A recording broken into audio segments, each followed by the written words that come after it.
లూకా సువార్త 4వ అధ్యాయము. యేసు పరిశుద్ధాత్మ పూర్ణుడై యొర్దాను నది నుండి తిరిగి వచ్చి 40 దినములు ఆత్మచేత అరణ్యములో నడిపింపబడి అపవాది చేత శోధింపబడుచుండెను. ఆ దినములలో ఆయన ఏమీయూ తినలేదు. అవి తీరిన తరువాత ఆయన ఆకలిగొనగా అపవాది, నీవు దేవుని కుమారుడవైతే రొట్టె అగునట్లు ఈ రాతితో చెప్పుము అని ఆయనతో చెప్పెను. అందుకు యేసు, మనుష్యుడు రొట్టె వలన మాత్రమే జీవించడు అని రాయబడి ఉన్నది అని వానికి ప్రత్యుత్తరమిచ్చెను.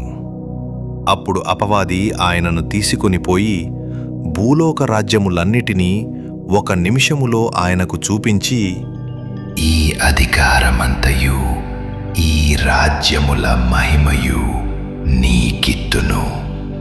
అది నాకప్పగింపబడియున్నది.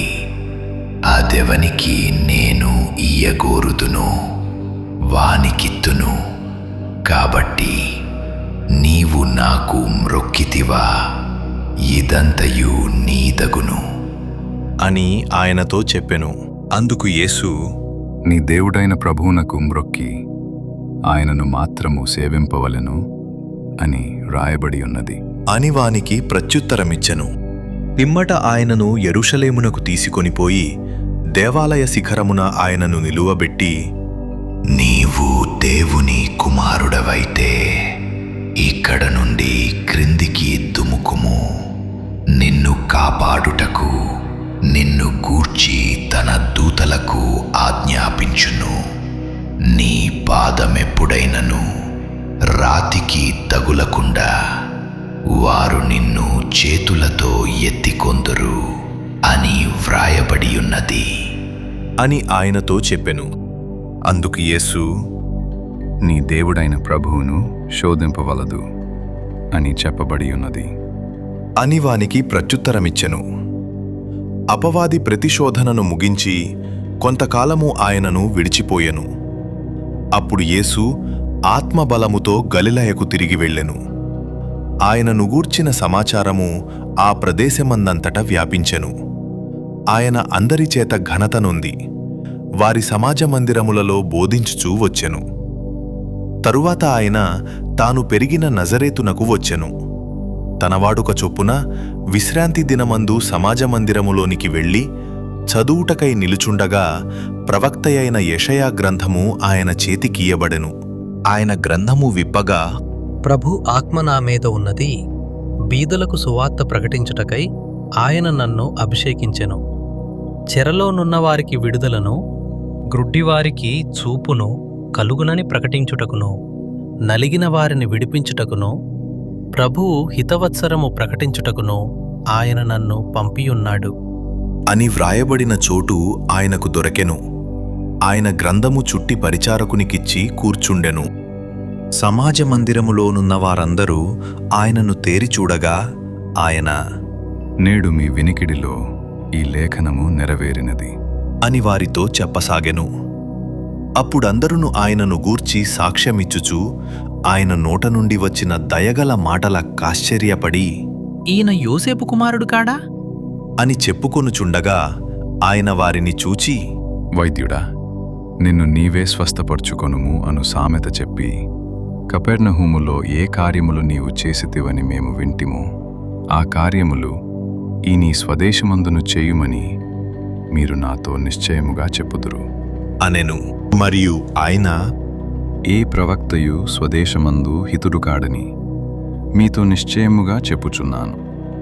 ఏలియా దినములయందు 3 ఏండ్ల 6 నెలలు ఆకాశము మోయబడి దేశమందంతటను గొప్ప కరువు సంభవించినప్పుడు ఇశ్రాయేలులో అనేక మంది విధవరాండ్రుండినను ఏలియా సీదోనులోని సారెపతు అను ఊరిలో ఉన్న ఒక విధవరాలి యొద్దకే గాని మరి ఎవరి యొద్దకును పంపబడలేదు.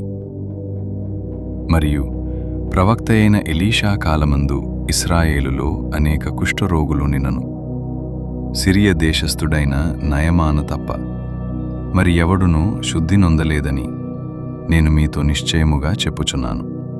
సమాజ మందిరములో ఉన్నవారందరూ ఆ మాటలు విని ఆగ్రహముతో నిండుకొని లేచి ఆయనను పట్టణములో నుండి వెళ్ళగొట్టి ఆయనను తలక్రిందుగా పడద్రోయవలేనని తమ పట్టణము కట్టబడిన కొండపేటు వరకు ఆయనను తీసుకునిపోయిరి.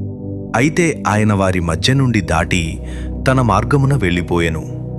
అప్పుడాయన గలిలయలోని కపెర్నహూము పట్టణమునకు వచ్చి విశ్రాంతి దినమున వారికి బోధించుచుండెను. ఆయన వాక్యము అధికారముతో కూడినదయ్యుండెను గనుక వారాయన బోధకు ఆశ్చర్యపడిరి. ఆ సమాజ మందిరములో అపవిత్రమైన దయ్యపు ఆత్మ పట్టిన వాడొకడుండెను. వాడు, నజరేయుడవైన యేసు, మాతో నీకేమి? మమ్ము నశింపచేయవచ్చితివా? నీవెవడవో నేనెరుగుదును. నీవు దేవుని పరిశుద్ధుడవు అని బిగ్గరగా కేకలు వేసెను. అందుకు యేసు, ఊరకుండుము, ఇతనిని వదలిపొమ్ము అని దానిని గద్దింపగా దయ్యము వానిని వారి మధ్యను పడద్రోసి వానికి ఏ హానియూ చేయక వదలిపోయెను. అందుకందరు విస్మయముంది, ఇది ఎట్టి మాట? ఈయన అధికారముతోనూ బలముతోనూ అపవిత్రాత్మలకు ఆజ్ఞాపింపగానే అవి వదిలిపోవుచున్నవి అని ఒకనితో నొకడు చెప్పుకొనిరి. అంతటా ఆయనను గూర్చిన సమాచారము ఆ ప్రాంతములందంతటను వ్యాపించెను. ఆయన సమాజ మందిరములో నుండి లేచి సీమోను ఇంటిలోనికి వెళ్ళెను. సీమోను అత్త తీవ్రమైన జ్వరముతో పడియుండెను గనుక ఆమె విషయమై ఆయన యొద్ద మనవి చేసుకొనిరి. ఆయన ఆమె చెంతను నిలువబడి జ్వరమును గద్దింపగానే అది ఆమెను విడిచెను. వెంటనే ఆమె లేచి వారికి ఉపచారము చేయసాగెను. సూర్యుడస్తమించుచుండగా నానావిధ రోగములచేత పీడింపబడుచున్నవారు ఎవరెవరి యొద్ద నుండిరో వారందరూ ఆ రోగులను ఆయన యొద్దకు తీసుకొని వచ్చిరి.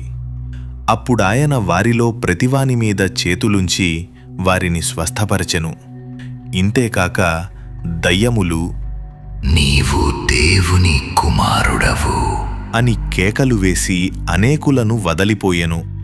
ఆయన క్రీస్తు అని వాటికి తెలిసియుండెను గనుక ఆయన వాటిని గద్దించి వాటిని మాటాడనీయలేదు. ఉదయమైనప్పుడు ఆయన బయలుదేరి అరణ్య ప్రదేశమునకు వెళ్ళెను. జనసమూహము ఆయనను వెదకుచూ ఆయన యొద్దకు వచ్చి తమ్మును విడిచిపోకుండా ఆపగా ఆయన, నేనితర పట్టణములలోనూ దేవుని రాజ్య సువార్తను ప్రకటింపవలెను. ఇందు నిమిత్తమే నేను పంపబడితిని అని వారితో చెప్పెను. తరువాత ఆయన యూదయ సమాజ మందిరములలో ప్రకటించుచుండెను.